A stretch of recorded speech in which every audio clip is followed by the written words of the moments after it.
Hello friends, welcome to Target UPSC. Myself Dr. Sudarshan Luda.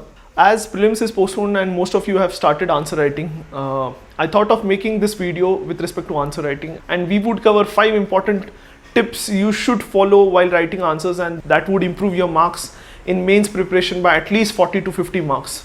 And these tips would help you to write more questions in less time, and you would be able to generate more points through this. To start with, the first and most important thing is एक जो common mistake हर एक student करता है, they read the question and directly start answering in their paper, and it leads to writing of haphazard answers.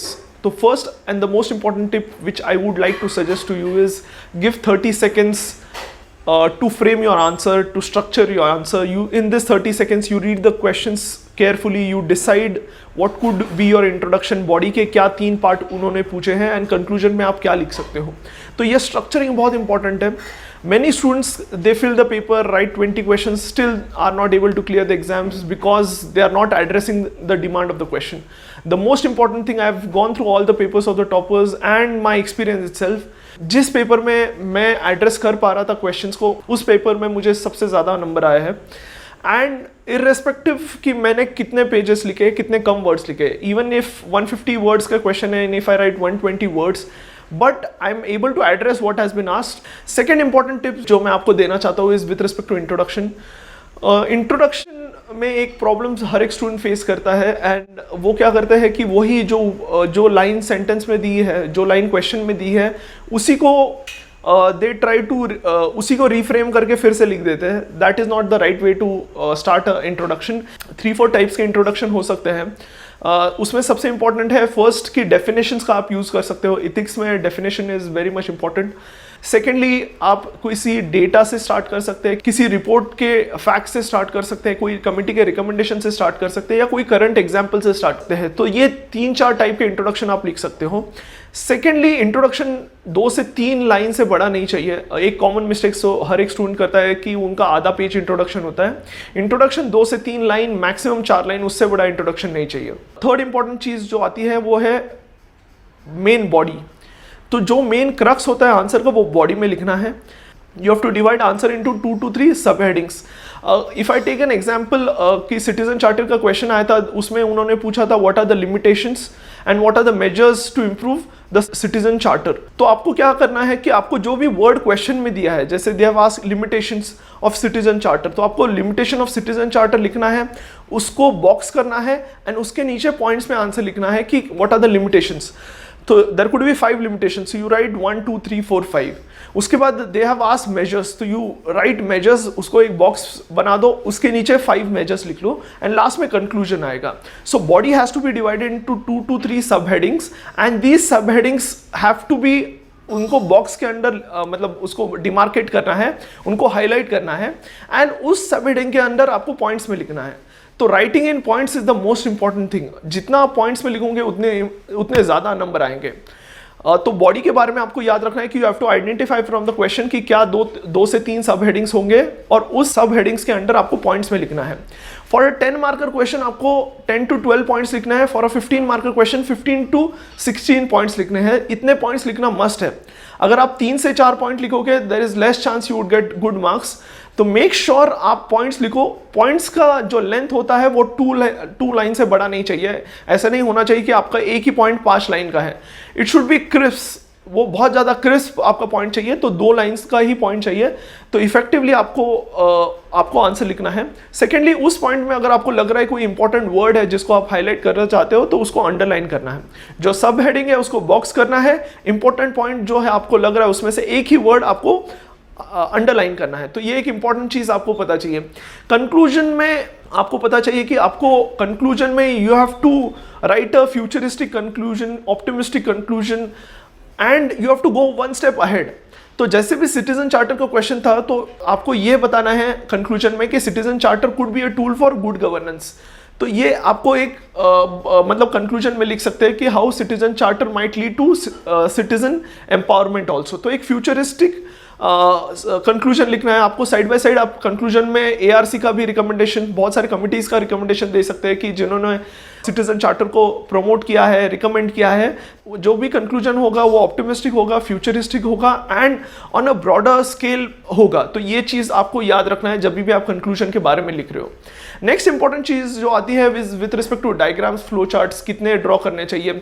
I would suggest अगर एक diagram या एक flow chart हर एक क्वेश्चन में आए तो it is more than enough. जो भी आप डायग्राम ड्रॉ कर रहे हो it should be self explanatory and उसका डिस्क्रिप्शन में, मतलब उसका फिर से एक्सप्लेन करना जरूरी नहीं है, वो सेल्फ एक्सप्लेनेटरी चाहिए। It should be NEET diagram. बहुत सारे लोग डायग्राम के नाम पर बहुत अनक्लीन डायग्राम ड्रॉ करते हैं, तो जब भी आप डायग्राम ड्रॉ करो it should make things easier for the examiner. उसके लिए और डिफिकल्ट नहीं होना चाहिए, मतलब जिससे वो समझ ना पाए। तो मेक श्योर आप जो भी डायग्राम ड्रॉ कर रहे हो इट इज क्रिस्प डायग्राम हो and at least that should be 1 diagram पर क्वेश्चन। तो एक बहुत इंपॉर्टेंट आपके आंसर्स को एक वैल्यू एडिशन देगा। एंड मेक श्योर अगर पॉसिबल है, टाइम है, तो उसको एक बॉक्स के अंदर make sure you make a box for that diagram. तो एक बहुत इंपॉर्टेंट चीज़ है।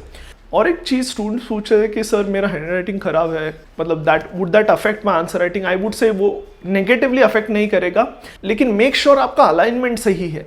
जैसे कि आप डायग्राम में देख सकते हैं, जो भी लेफ्ट साइड में आपको दिखेगा इमेज, उसमें what we have done is we have tried to give you a sample कि आपका आंसर का स्ट्रक्चर क्या चाहिए। The question was with respect to citizen charter and they had asked कि सिटीजन चार्टर के लिमिटेशंस क्या है, क्या मेजर्स होने चाहिए और क्या कंक्लूजन होना चाहिए। तो in the first line they have given कि citizen charter is an important tool for transparency and accountability in an organisation. तो एक इंपॉर्टेंट लाइन है, इस इंपॉर्टेंट लाइन को आपको सब्सटेंशिएट करना है इन योर आंसर। तो first the introduction could be definition of citizen charter, उसके बाद ये डायग्राम आ सकता है।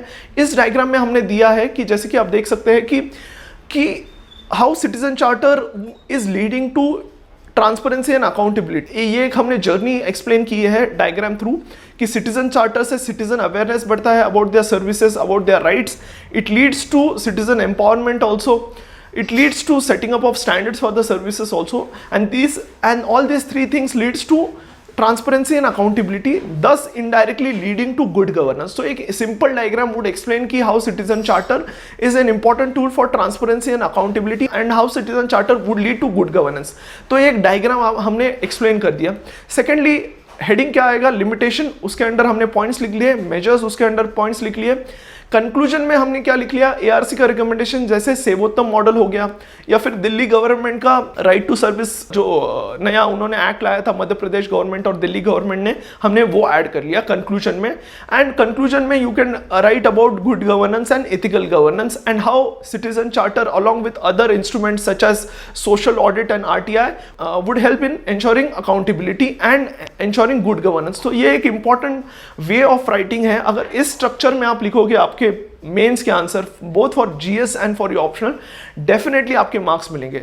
सो to revise all the things, सबसे इंपॉर्टेंट चीज है give 30 seconds for structuring, second is addressing the demand of the question, third is making sure that conclusion is not more than 3 to 4 lines and it is related to your data definition, data committees or current affairs. Example, body has to be subdivided into 2 to 3 subheadings and उस सब headings को हमको box बनाना है and उस सब headings के अंदर हमको पॉइंट्स में आंसर लिखने हैं and point should be 10 marker के लिए 10 to 12 पॉइंट्स, 15 मार्कर के लिए 15 points and conclusion again 3 to 4 lines, should be futuristic, should be optimistic.